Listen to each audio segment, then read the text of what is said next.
بسم الله الرحمن الرحيم تبارك الذي بيده الملك وهو على كل شيء قدير الذي خلق الموت والحياة ليبلوكم أيكم أحسن عملا وهو العزيز الغفور الذي خلق 7 سماوات طباقا ما ترى في خلق الرحمن من تفاوت فارجع البصر هل ترى من فطور ثم ارجع البصر كرتين ينقلب إليك البصر خاسئا وهو حسير ولقد زينا السماء الدنيا بمصابيح وجعلناها رجوما للشياطين وأعتدنا لهم عذاب السعير وللذين كفروا بربهم عذاب جهنم وبئس المصير إذا ألقوا فيها سمعوا لها شهيقا وهي تفور تكاد تميز من الغيظ كلما ألقي فيها فوج سألهم خزنتها ألم يأتكم نذير قالوا بلى قد جاءنا نذير فكذبنا وقلنا ما نزل الله من شيء إن أنتم إلا في ضلال كبير وقالوا لو كنا نسمع أو نعقل ما كنا في أصحاب السعير فاعترفوا بذنبهم فسحقا لأصحاب السعير إن الذين يخشون ربهم بالغيب لهم مغفرة وأجر كبير وأسروا قولكم أو اجهروا به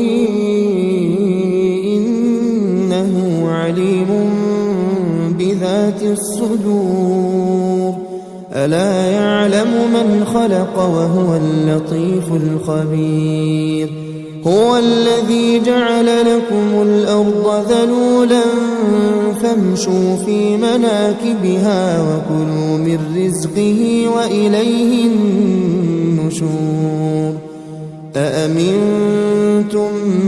من في السماء أن يخسف بكم الأرض فإذا هي تمور أم أمنتم من في السماء أن يرسل عليكم حاصبا فستعلمون كيف نذير ولقد كذب الذين من قبلهم فكيف كان نكير أولم يروا إلى الطير فوقهم صافات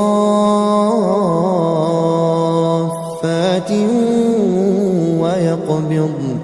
ما يمسكهن إلا الرحمن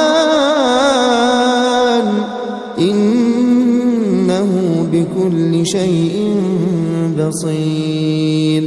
أمن هذا الذي هو جند لكم ينصركم من دون الرحمن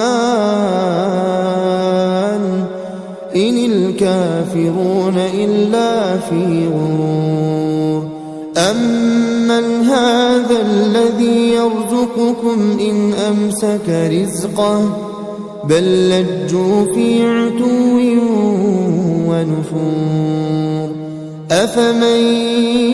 يمشي مكبا على وجهه أهدى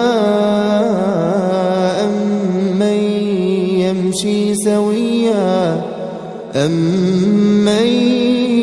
يمشي سويا على صراط مستقيم قل هو الذي أنشأكم وجعل لكم السمع والأبصار والأفئدة قليلا ما تشكرون قل هو الذي ذرأكم في الأرض وإليه تحشرون ويقولون متى هذا الوعد إن كنتم صادقين قل إنما العلم عند الله وإنما أنا نذير مبين فلما رأوه زلفة سيئت وجوه الذين كفروا وقيل هذا الذي كنتم به تدعون قل أرأيتم إن أهلكني الله ومن معي أو رحمنا فمن يجير الكافرين من عذاب أليم قل هو الرحمن آمنا به وعليه توكلنا فستعلمون من هو في ضلال مبين قل أرأيتم إن أصبح ماؤكم غورا فمن يأتيكم بماء